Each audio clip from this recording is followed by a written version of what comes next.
News reporter Anthony Carlo. Anthony?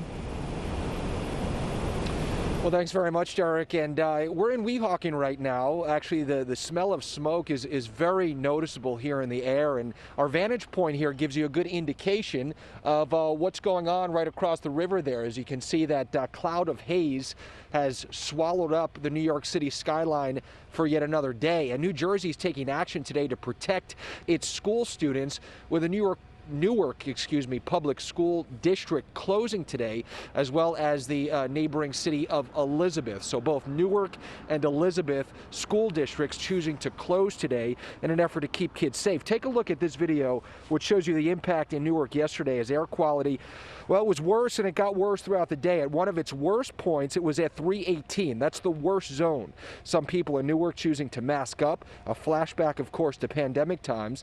And with the expectation of deteriorating conditions today, a number of other New Jersey school districts are opting for early dismissal, including Clifton, East Hanover, Florham Park, Hanover Township, Montclair, Wayne, West Milford, and West Orange.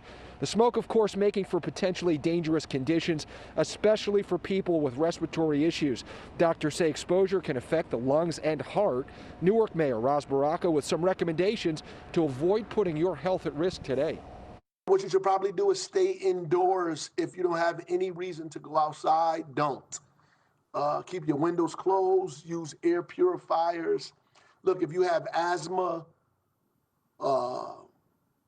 any respiratory disease, I would stay inside or call your physician and get their recommendations in terms of what a respiratory plan should look like.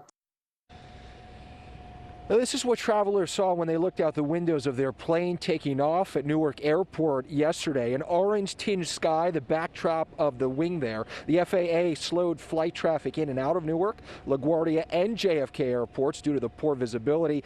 Yesterday afternoon, departure traffic destined for Newark was delayed about 90 minutes. So you can feel the effects everywhere again today. Officials urging you to stay inside if you can. Wear high-quality masks if you're outside. And New Jersey Governor Phil Murphy is expected to offer more recommendations during a news conference this morning at 10:30. We're live for now in Weehawken. Anthony Carlo, Channel 7 Eyewitness News. Anthony.